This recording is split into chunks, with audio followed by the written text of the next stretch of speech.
So here's what the September garden looks like.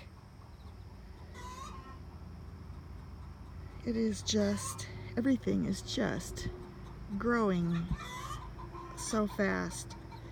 And it's hard to believe that October's only a month away, and last year we had our first frost on, first killing frost actually. We got down to 30, I believe, on October 14th. So there's a cute little goldfinch right there on the sunflowers. I don't know if you can see him.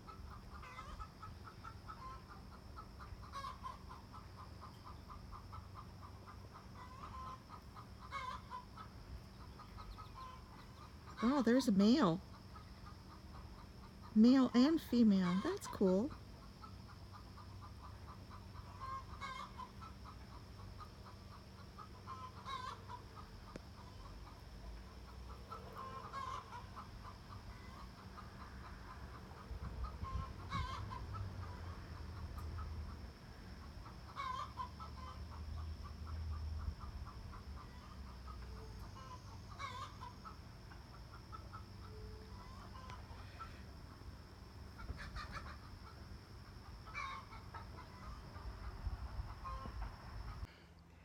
Hello, friends.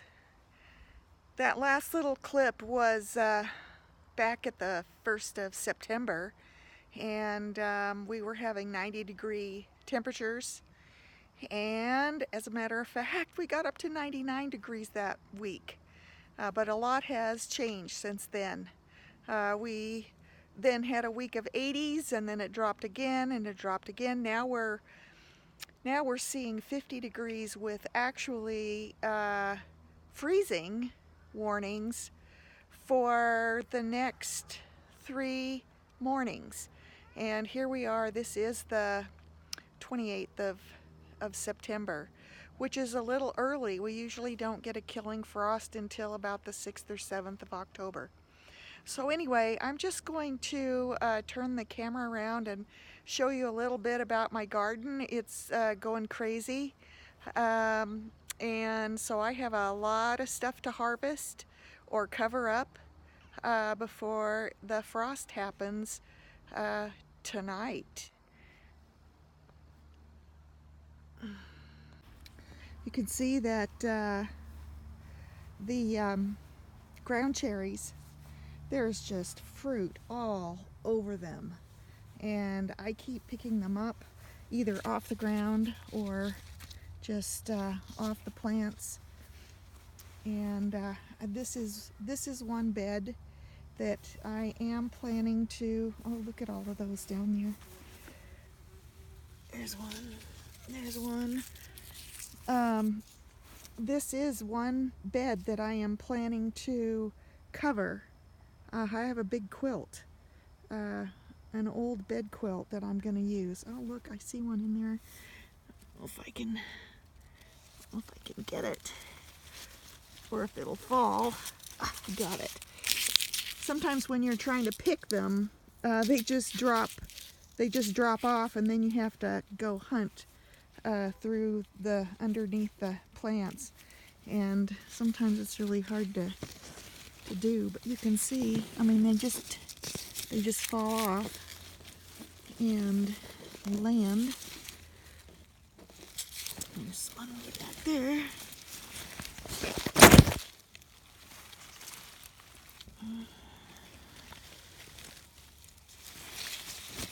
Anyway, some of my tomatoes, I haven't even had a single tomato off of this yet. You can see I've got lots of green ones, but this is blonde Colption, and I didn't get it transplanted until late. It's a real shame to see this one go by without me even trying it. I'll probably pick some of the larger ones and take them inside. Here we have purple tomatillos. You can see they're kind of small, but they're definitely ready. They've broken through the husk, And here's the yellow tomatillos that I got. They're falling off. This is actually the Swiss chard plant or rainbow chard plant that I actually planted last fall. Here we have Sweet Million, and this Sweet Million plant, I think the tomatoes are pretty large. I thought Sweet Million was smaller, but anyway, this one here is Sun Gold. So you can see I have tomatoes to pick.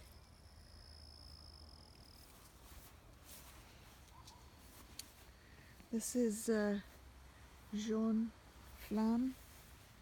A few tomatoes down there, lots of green ones.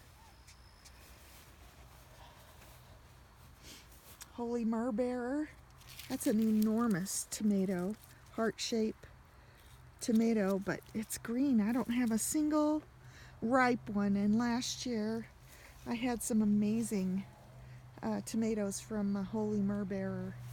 This one is Hungarian Heart. I don't even see a single tomato on there. Look up here, it's just starting to bloom. I did get these transplanted kind of late. This is Speckled Roman, but they're green. I don't think there's any that are ripe. Beets, onions, peas.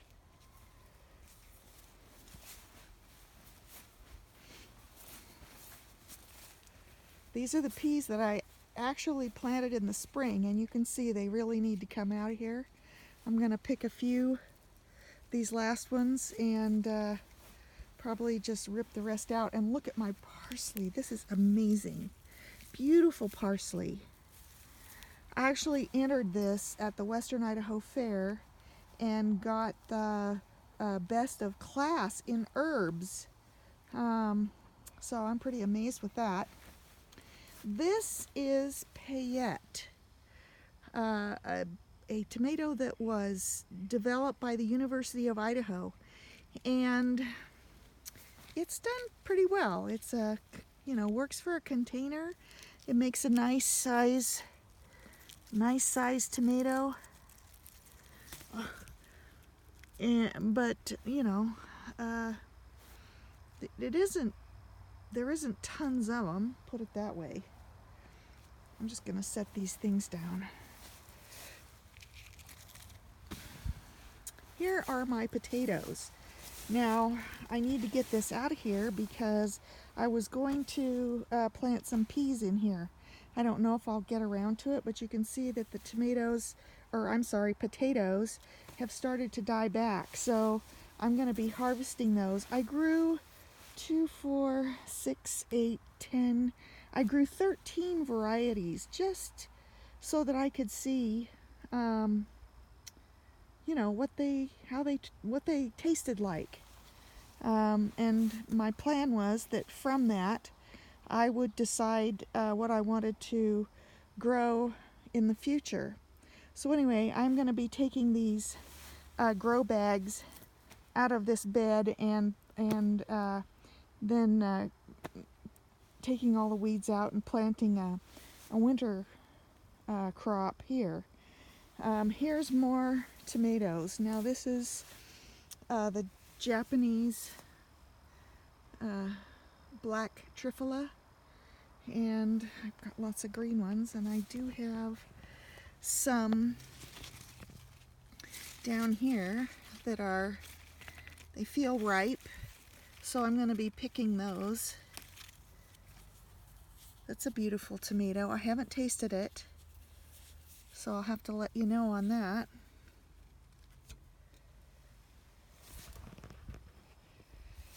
This one is the Gilberti paste. Got lots of green ones. Lots of green ones. But, and then over here, this one, look at this one. This one is Opalka. Lots of tomatoes, huge. Some of them are huge. I've grown this one before and I've thought it did an awesome job. That one over there is San Marzano.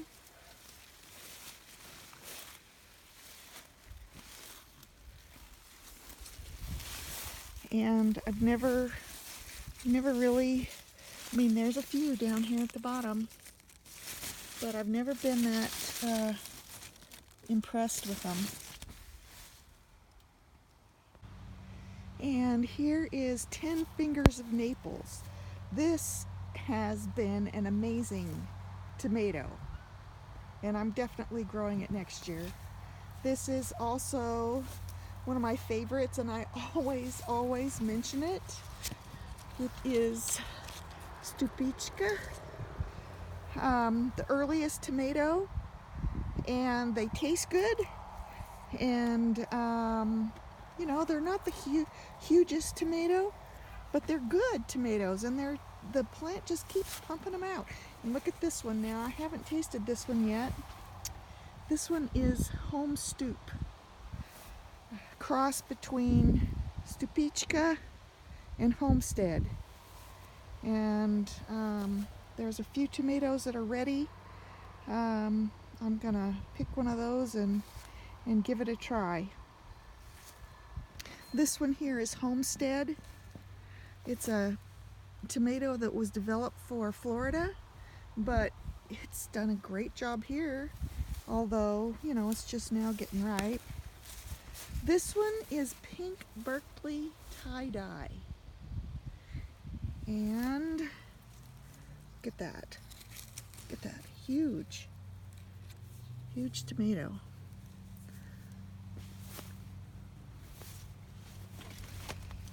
This one here is Hillbilly Potato Leaf, and they're nice big tomatoes, but there isn't a single one that's ripe yet.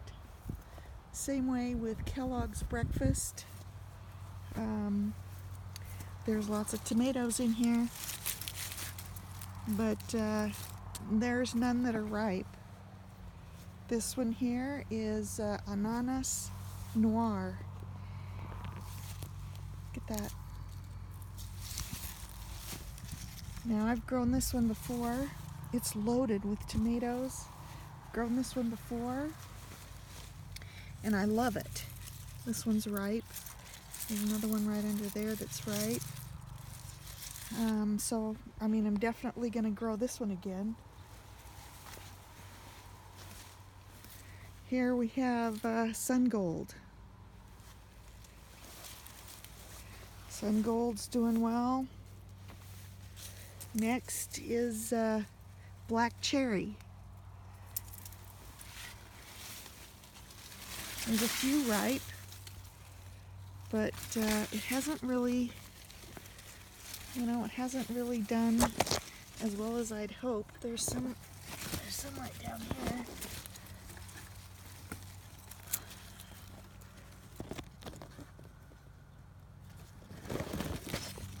This one is Brad's Atomic Grape.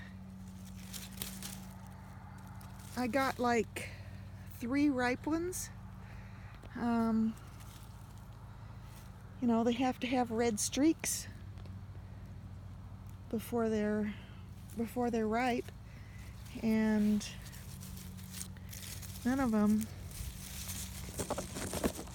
were quite, well, maybe that one. It came right off in my hand, but I bet it's green. I'll cut it and find out. And then the last one right here is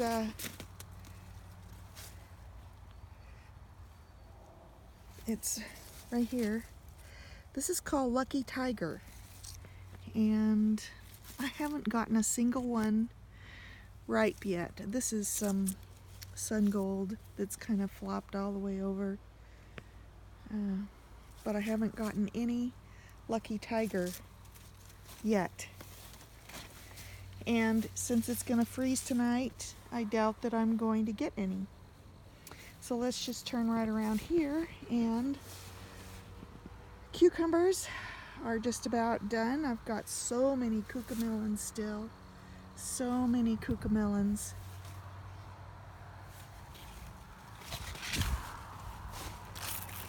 There's some cucumbers still developing, but after tonight there probably won't be anything left.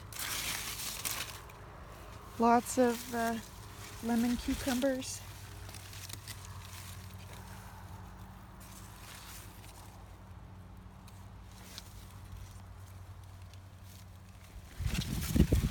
Okay, right here now, here the squash bed, you can see they are pretty much done for. There's quite a few squash that are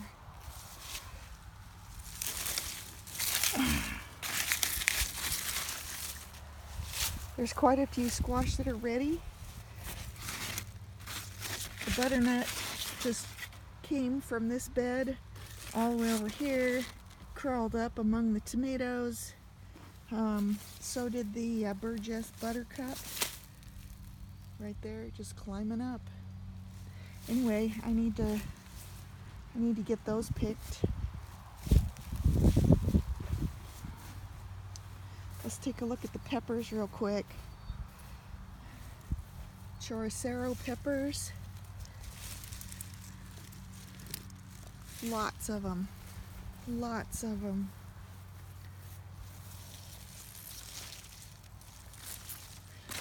There's another butternut squash that came over.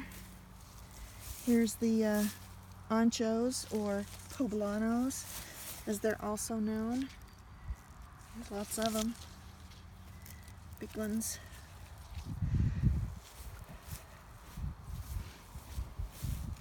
This is the ever sweet strawberry, and no, I'm sorry, this is quinault. This is the quinault strawberry, and it just did very poorly, and now it has a bunch of flowers on. So I don't really know what's going to go on with that. Okay, here's the paprika peppers, and as you can see, there are a ton of them. And I'm going to have to get busy and pick them or cover them up with a big blanket. Shishitos, lots of shishitos. Now this strawberry is ever sweet, and I didn't really think it did that well, but it is really coming into its own here in the fall. It's amazing. Look at all the berries that are just on every plant. And then here we have the Jimmy Nardello peppers.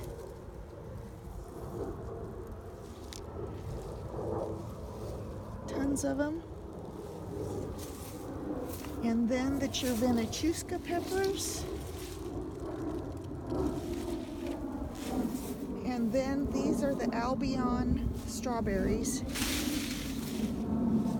And they still